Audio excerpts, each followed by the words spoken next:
فمن يعمل مثقال ذرة خيرا يره ومن يعمل مثقال ذرة شرا يره আল্লাহ রাব্বুল আলামিন বলেন, হে দুনিয়ার বান্দা বান্দীরা, তোমরা শুনে নাও, জীবনে তোমরা ছোট আমল করে থাকো, রায়ের দানার বরাবর যদি তোমরা আমল করো, আল্লাহ এখানে যারা কথা বলেছেন, যারা বরাবর যদি তোমরা গুনার কাজ করো, যারা পরিমাণ যদি তোমরা পাপের কাজ করো, আল্লাহ বলেন, বান্দা বান্দীরে, আমি আল্লাহ রাব্বুল আলামিন কিয়ামতের দিন তোমাদেরকে দেখিয়ে দিব।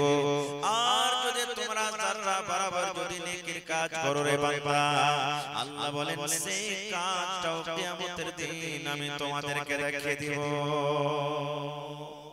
যাররা, যাররা কাকে বলা হয়? যাররার কয়েকটা মানা ব্যবহার করা হয়েছে। সরিষার দানা আপনারা সরিষা তো বাড়তে মাঠে লাগান, খেতে লাগান নাকি? সরিষার দানা কিংবা সরিষার দানা থেকেও ছোট জিনিসকে যাররা বলা হয়, কিংবা যাররা বলা হয়। দেখবেন সূর্যটা যখন মোটামুটি একটা দুটা তিনটে চারটের দিকে যখন হবে, আপনার ঘরের ভিতরে যদি জানালা আছে, আপনার ঘরের ভিতরে যদি ছিদ্র আছে, ফুটা আছে, তো লাইটের মতন যেমন রাতে লাইট মারবেন, লম্বা হয়ে একটা রোশনি হয়, আলো হয়। তো এই মতো দিনের বেলাতে যদি আপনার সূর্য উঠে থাকে আর জানালাতে বা খিড়কিতে যদি আপনার একটু সুরাখ থাকে, ছিদ্র থাকে, দেখবেন ওই ছিদ্র দিয়ে ফুটা দিয়ে একটা লাইটের মতন রোশনি হয়। দেখেছেন আপনারা? একটু কথা বলেন, দেখেছেন? ওই রোশনির ভিতরে দেখবেন ছোট ছোট ধুলাবালি গুলো উড়ে, এমনি দেখতে পাবেন না, কিন্তু এই আলোটার ভিতরে দেখবেন গর্দা ধুলাবালি গুলো ছোট ছোট উঠে, ওকে বলা হয়েছে কি? যাররা।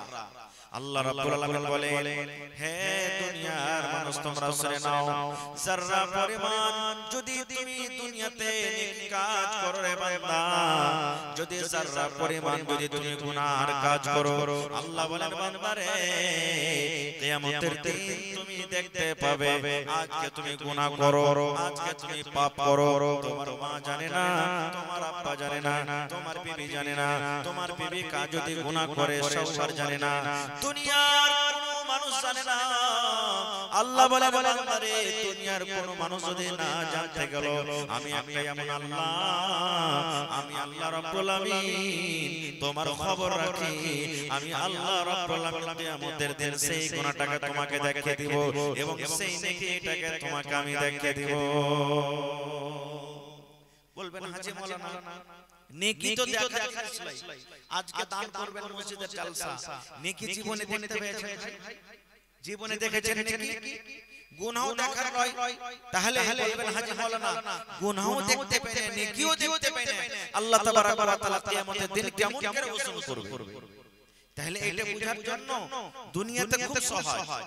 এখন বলেন তো, আমাকে আপনাকে যে জ্বর হয়, বুখার হয়, জ্বর, আজ পর্যন্ত জ্বর কেউ দেখেছি আমরা? এই ভাই বলেন, জ্বর দেখেছি কেউ? জ্বর দেখিনি, শরীরে যেটা জ্বর হয়। কিন্তু দেখবেন ডাক্তার সাহেবেরা আল্লাহ রাব্বুল আলামিন এমন জ্ঞান বুদ্ধি দিয়েছেন, একটা মেশিন দিয়েছেন যার নাম বলা হয় থার্মোমিটার, নাকি বলেন? থার্মোমিটার না, যেমন কপালে লাগিয়ে দিবে, মুখে লাগিয়ে দিবে, একবারে পট করে 1 মিনিটের মধ্যে বলে দিলে যে আপনাকে কত পয়েন্ট বুখার আছে, জ্বর আছে।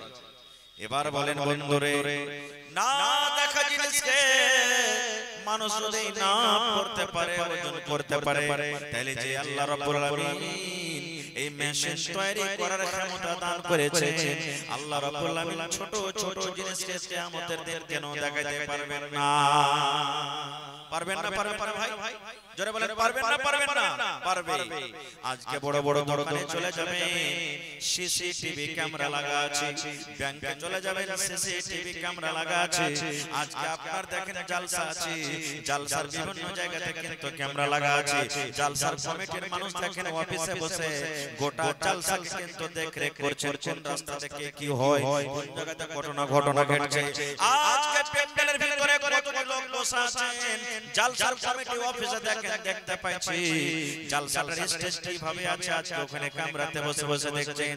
রে মুসলমান, মানুষ যদি মানুষের জ্ঞানে বুদ্ধিতে যদি মানুষ এতখানি দেখরেখ করতে পারে, তবে আল্লাহ রাব্বুল আলামিন যে ক্ষমতা দান করেছেন মানুষকে সিসিটিভি ক্যামেরা তৈরি করার, সেই আল্লাহ কিয়ামতের দিন কেন মানুষের জীবনের আমলটাকে আল্লাহ দেখাইতে পারবেন না?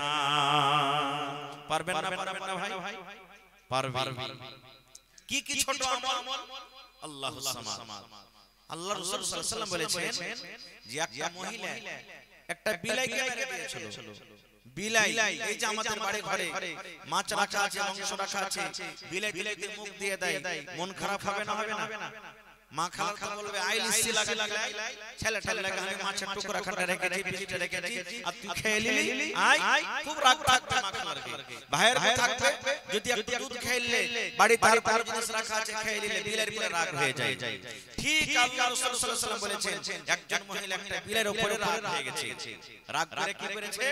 বিলাইটাকে রশি দিয়ে বাইন্ধে খুঁটিতে রেখেছে, মানে গলাতে পায়ে হাতে রশি বেঁধে খুঁটির সাথে বেঁধে রেখেছে। এবার বিলাইটাকে খাইতেও দেয়নি, ওকে ছাড়াও দেয়নি। আল্লাহ রাসূল বলেছেন বিলাইটা শুকিয়ে বিলাইটা মরে গেছে। বিলাইটা যখন মরে গেছে, ওরে সুবহানাল্লাহ, দয়ার নবী বললেন হে আমার উম্মত রে, ওই মহিলা আল্লাহর জাহান্নামে যাবে রে, ওই মহিলা আল্লাহর জান্নাতে যাবে না। কারণ একটা জানোয়ার হতে গেল, এটা জানোয়ার ওর গলাখানটাকে বেঁধে রাখতে হতো না। ওই বিলাইয়ের উপরে রাগ হয়েছে, বিলাইয়ের উপরে গোসা হয়েছে, ওই বিলাইটাকে তাকে ছেড়ে যেতে হতো। ও যদি দানা না দিয়েছে, ও যদি পানি না দিয়েছে, ওর গলাখান খোলা থাকলে, ওর গলাখানটা খোলা থাকলে অন্য কোনো বাড়িতে খেয়ে পেট ভরতো, অন্য কোনো রাস্তাতে নিজের পেটটাকে ভরিয়ে নিত, অন্য কোনো জায়গাতে পানি পান করে নিজের জানটাকে বাঁচিয়ে নিত। কিন্তু রাগ করে একটা বিলাইকে মেরে ফেলে দিলে দয়ার নবী বলেছেন ওই মহিলা আল্লাহর জাহান্নামে যাবে রে, ওই মহিলা আল্লাহর জাহান্নামে যাবে। নারে তাকবীর! তাহলে দেখেন একটা বিলাই মারাটা কম গুনাহ নয়, ছোট গুনাহ নয়। সুবহানাল্লাহ! দেখেন জাহান্নামের ভিতরে নিয়ে চলে যাবে, তাহলে কত বড় গুনাহ। আরেকটু আগে চলেন। আহা হা হা, কুকুর আমাদের বাড়িতে আসে, আমরা কি ভালো করব? যে কুকুর দুয়ারে ঢুকছে আমরা কি বলবো? এই লাঠি কাটতে তোরে, লাঠি কাটতে তোরে, এই দেখি লাঠি কাটরে, হাইসা খুঁটি লাঠি খুঁট বেড়া চাপ চালিয়ে দেব, মার কুকুরকে, মার কুকুরকে আমরা ভালোবাসি। কিন্তু জানেন সুবহানাল্লাহ, আল্লাহর নবী বলেছেন ইমরাতুল ফাহিশা, একটা বেশ্যা নারী, যাকে আমাদের ভাষাতে রান্ডি বলি, বেশ্যা, জিনা করত, রান্ডিগিরি করত, পাপ করত, এটা কবিরা গুনাহ। একদিন রাস্তাতে হেঁটে চলে আসছে, গরমের টাইম, পিপাসা লেগেছে তাকে, রাস্তাতে হাঁটছে তো ইন্দারা একটা রাস্তাতে পেয়েছে। ইন্দারা যারা বুড়া মানুষ দেখবেন, আগতে ইন্দারা থেকে পানি তুলতে হতো, যখন কল ছিল না। ইন্দারা থেকে পানি তুলতে গেলে রশি ডোলের দরকার আছে না ভাই? আছে। যারা ইন্দারা দেখেন ওরা বুঝতে পারবে না। তো ইন্দারা থেকে পানি তুলতে গেলে রশি ডোল লাগতো। এখন এই 15-20 বছর থেকে আপনার টিউবওয়েল হয়েছে। এবার মহিলাটা রাস্তাতে হাঁটছে, দেখছে ইন্দারার চারিদিকে পাঞ্জরে একটা কুকুর ঘুরছে, কুকুর হাঁটছে, জিহ্বা বের করে আছে আর কাদা চাটছে, মাটি চাটছে। কেন? কুকুরকে পিপাসা লেগেছে, তিরছে লেগেছে। আপনারা বলেন কুকুর কি ইন্দারা দ্বারা পানি তুলে পালাতে পারবে? পারবে কি ভাই? কুকুর পানি তুলতে পারবে? কেউ পানি তুলতে পারবে না। এবার মহিলাটা দেখছে যে আরে একটা কুকুর ইন্দারার পাঞ্জরে ঘুরছে, আর মানে কুকুরটাকে পিপাসা লেগেছে। মহিলাটাকে একটা জিনা ব্যভিচার করত, জিনা করে বেড়াতো, গুনার কাম করত। এবার দয়ার নবী বলেছেন সেই মেয়ে ছেলেটা মনে মনে চিন্তা করতে লাগলো, রব্বুল আলামিন, জীবনে আমার কত গুনাহ হয়েছে, জীবনে কত বেটা ছেলে আমার ইজ্জতকে দেখেছে, হে রব্বুল আলামিন, জীবনে আমার কত গুনাহ হয়েছে, পাপ হয়েছে। আল্লাহ জি, আল্লাহ তুমি ছাড়া কেউ জানে না। হে রব্বুল আলামিন, আজকে আমি কুকুরকে পানি পান করাবো। একটা আবুলা ধন, একটা জানোয়ার এত পিপাসা লেগেছে, পিপাসার কারণে মাটি চাটছে, আল্লাহ পানি তুলে খেতে পারবে না। হে রব্বুল আলামিন, আজকে আমি এই কুকুরের জান বাঁচিয়ে দিব, এই কুকুরকে আমি পানি পান করাবো, আমি কুকুরকে পানি করাবো। এবার যদি পানি তুলতে যাচ্ছে তো ডোলও নেই, রশি বিনা ডোলে বিনা রশিতে পানি তোলা হবে ইন্দ্রা থেকে হবে না। ইন্দ্রা থেকে পানি তুলতে গেলে রশি ডোলের দরকার আছে। এবার রশি কি করবে আর ডোল কি হবে? তার শরীরে একটা ওড়না ছিল, দুপাট্টা ছিল, ওকে টোনা বানিয়ে নিয়েছে। টোনা বুঝেন তো আপনারা? টোনাতে খুব ভুজা খেয়েছেন আগে, এখনো খেয়েছেন মেলায় টোনা বানাচ্ছে।